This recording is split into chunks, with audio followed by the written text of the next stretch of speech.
Welcome back to news jet update. चलिए देखते हैं झारखंड की 25 फटाफट बड़ी खबरों को। इससे पहले आप झारखंड के किस जिले से न्यूज को देख रहे हैं हमें कमेंट बॉक्स में जरूर बताएं। साथ ही डेली अपडेट रहने के लिए आप हमारे चैनल को सब्सक्राइब कर बेल आइकन को दबाना बिल्कुल ना भूलें। अगर आप न्यूज को फेसबुक में देख रहे हैं तो पेज को फॉलो और लाइक करना ना भूलें। एक बड़ी खबर, झारखंड विधानसभा घेराव के मामले में रांची के सांसद संजय सेठ समेत 28 नामजद पर मामला दर्ज। झारखंड विधानसभा में नमाज के लिए अलग कमरा आवंटित करने के मुद्दे को लेकर बुधवार को प्रदेश भाजपा ने विधानसभा का घेराव करने की कोशिश की थी। इस दौरान जगन्नाथपुर मंदिर के पास बीजेपी नेता और कार्यकर्ता के ऊपर पुलिस ने लाठीचार्ज किया था। विधानसभा घेराव करने के दौरान हुए उपद्रव और लाठीचार्ज मामले में पुलिस ने रांची के सांसद संजय सेठ समेत 28 नामजद और 1000 से ज्यादा अज्ञात के खिलाफ धुर्वा थाना में मामला दर्ज किया है। जानकारी के अनुसार जिन लोगों के ऊपर मामला दर्ज किया गया है उनमें रांची के सांसद संजय सेठ, मेयर आशा लकड़ा, अमरदीप यादव, प्रतुल नाथ सहदेव, सुजान मुंडा, कमलेश राम, किसले तिवारी, के गुप्ता, अशोक यादव, शोभा यादव, अस्मिता सिंह सेढ़ी, प्रदीप साहू, संजय जायसवाल, शशांक कुमार, सुचिता सिंह, बबीता वर्मा, अमित कुमार, सीमा सिंह, अनीता देव, रेखा महतो, राजीव सहदेव, मंजुलता दुबे, अर्चना सिंह, सुजाता कुमारी, नीलम चौधरी, बसंत कुमार मित्तल, अमित कुमार मिश्रा और बाल संरक्षण आयोग की पूर्व अध्यक्ष आरती कुजूर के नाम शामिल हैं। हालांकि इसकी कोई आधिकारिक पुष्टि नहीं हो पाई है। अगली बड़ी खबर, झारखंड में अब कुशल श्रमिकों को 429 रुपये 94 पैसे और अर्धकुशल श्रमिकों को 326 रुपये 16 पैसे मिलेगी मजदूरी।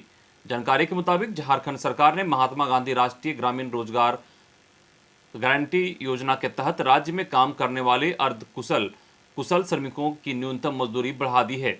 इस संबंध में बुधवार को ग्रामीण विकास विभाग ने पत्र जारी किया है। जारी पत्र में कुशल श्रमिकों को श्रम विभाग ने तय की गई न्यूनतम मजदूरी के अनुरूप भुगतान करने को कहा है। इस संबंध में सभी जिला के उपायुक्तों एवं उप विकास आयुक्तों को पत्र लिखा गया है। ज्ञात हो कि अप्रैल 2021 में श्रम नियोजन एवं प्रशिक्षण विभाग झारखंड सरकार की ओर से राज्य में न्यूनतम मजदूरी दरों का पुनरीक्षण किया था। इसके तहत श्रमिकों के लिए न्यूनतम दैनिक मजदूरी में बढ़ोतरी की गई थी। इसका लाभ मनरेगा योजना के तहत चल रहे निर्माण कार्य में लगे कुशल श्रमिकों को नहीं मिल पा रहा था। अगली बड़ी खबर, कोरोना अपडेट। राज्य में पिछले 24 घंटे में मिले 27 नए कोरोना संक्रमित, वहीं 12 मरीज स्वस्थ होकर लौटे घर। राज्य के जिन 4 जिलों में 27 नए कोरोना संक्रमित मिले हैं उनमें सबसे अधिक रांची में 18, धनबाद में 4, देवघर में 3, पूर्वी सिंहभूम में 2 नए संक्रमित मामले मिले हैं। वहीं रांची में 6, पश्चिमी सिंहभूम में 3, पूर्वी सिंहभूम में 2 और धनबाद में 1 मरीज स्वस्थ होकर घर लौटे हैं। राज्य में एक्टिव मरीजों की संख्या अब 154 हो गई है, जिनमें में 2, चतरा में 5, देवघर में 1, धनबाद में 5, पूर्वी सिंहभूम में 10, गढ़वा में 2, हजारीबाग में 1, जामताड़ा में 10, खूंटी में 1, लातेहार में 1, लोहरदगा में 2, रांची में 82, साहेबगंज में 5, सरायकेला में 3 और पश्चिमी सिंहभूम में 9 मरीज सक्रिय हैं। के मुताबिक झारखंड हाईकोर्ट में पंचायत चुनाव कराने को लेकर दायर जनहित याचिका पर सुनवाई हुई। प्रार्थी की ओर से अधिवक्ता इंद्रजीत सिन्हा और राधा कृष्ण गुप्ता ने इस मामले में पक्ष रखा। उन्होंने कोर्ट को बताया कि झारखंड में पंचायत का कार्यकाल समाप्त होने के उपरांत 6 महीने की अवधि का विस्तार किया गया है, जो समाप्त हो चुका था। सरकार ने पुनः एक अध्यादेश पारित कर झारखंड पंचायती अधिनियम 2001 की धारा 24, 42, 47 एवं 107 को संशोधित कर दिया। इस प्रकार जयप्रकाश पंडित ने अमेंडमेंट पिटीशन 4870 ऑफ 2021 को हाईकोर्ट से खारिज करने की मांग की। अगली खबर, विधायक की अगुवाई में शिक्षकों का प्रतिनिधिमंडल सीएम से मिला। खबर के मुताबिक मुख्यमंत्री हेमंत सोरेन से आज विधायक भूषण तिर्की के नेतृत्व में झारखंड अल्पसंख्यक माध्यमिक विद्यालयों के शिक्षक प्रतिनिधियों ने मुलाकात की। इस दौरान विधायक ने अल्पसंख्यक प्राथमिक और माध्यमिक विद्यालयों की समस्याओं से अवगत कराया और उसका निरीक्षण का आग्रह किया। उन्होंने मुख्यमंत्री से इन विद्यालयों के लिए नियुक्त एवं सेवा शर्त नियमावली 2021 को यथाशीघ्र लागू करने की दिशा में कदम उठाने का भी आग्रह किया। इस मौके पर फादर सिप्रियन, रेवरेंड नवीन बेग शामिल थे। करते हैं, विधायक मद की राशि बढ़ाने पर एकजुट हुए पक्ष विपक्ष के विधायक। जानकारी के मुताबिक झारखंड विधानसभा का मानसून सत्र गुरुवार को समाप्त हो गया।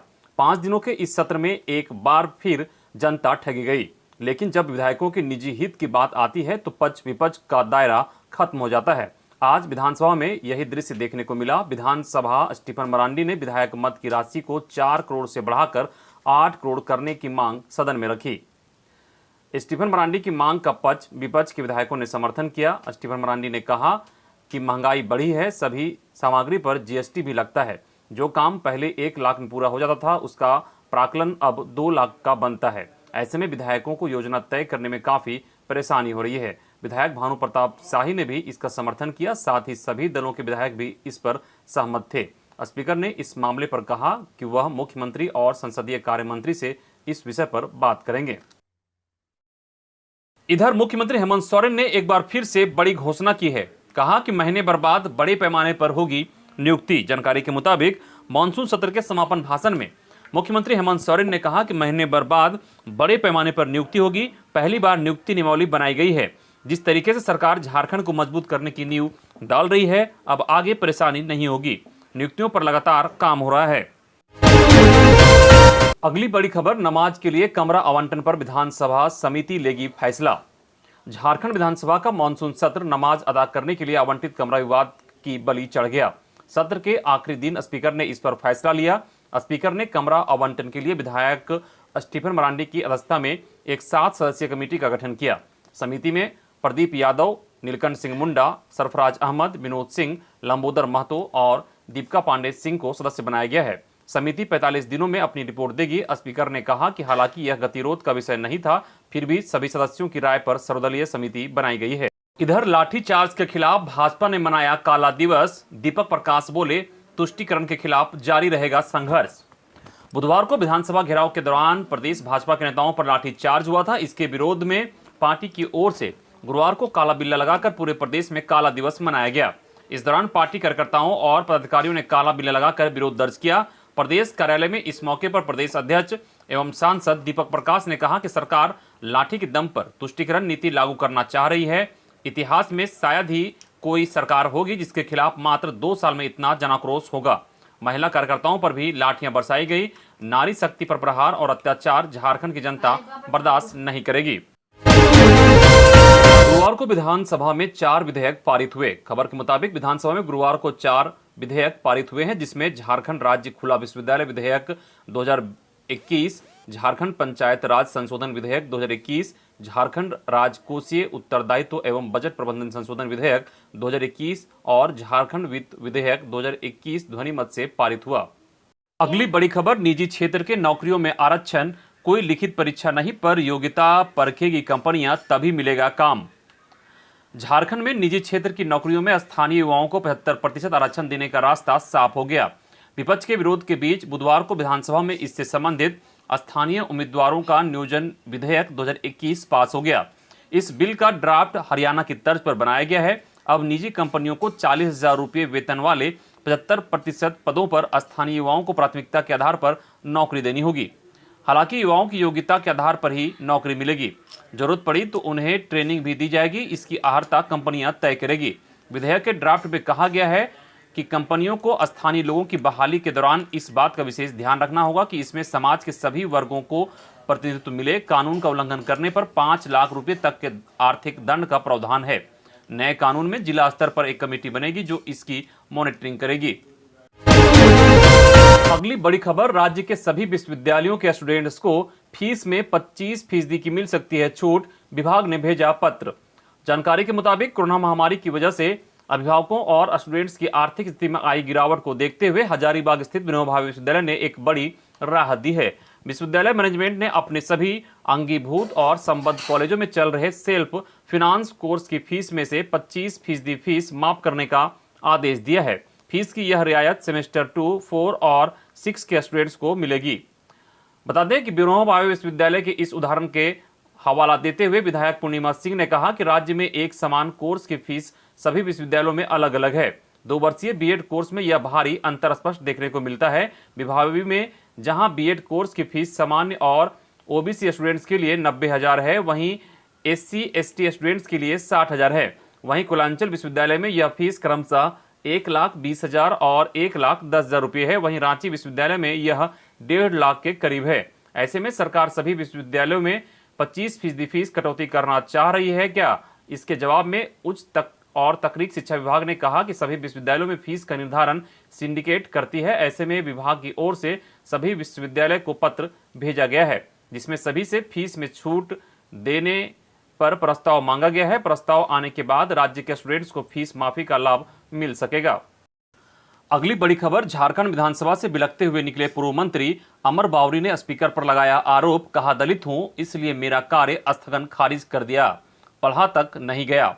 झारखंड विधानसभा के मानसून सत्र के आखिरी दिन गुरुवार को चंदन कियारी से बीजेपी के विधायक और पूर्व मंत्री अमर बावरी बिलखते हुए बाहर निकले। उन्होंने रोते हुए स्पीकर पर गंभीर आरोप लगाया। उन्होंने कहा कि दलित समुदाय से आता हूं, इसलिए स्पीकर ने मेरा कार्य स्थगन प्रस्ताव नहीं पढ़ा। उन्होंने नोटिस तक नहीं किया, सीधा खारिज कर दिया। उन्होंने कहा कि आसन कभी इस तरह से व्यवहार नहीं करता है, जिस तरह से पक्षपाती व्यवहार मेरे साथ किया गया है दुखद है, ये बाबा साहब के सपनों को तोड़ने वाला है। उन्होंने कहा कि ये भावना के आंसू हैं, आंसू निकल रहे हैं तो कमजोर नहीं समझे। अमर बावरी कमजोर नहीं है, इस लड़ाई को अंबेडकर जी के नाम पर लड़ेंगे, अपने हक अधिकार को लेंगे।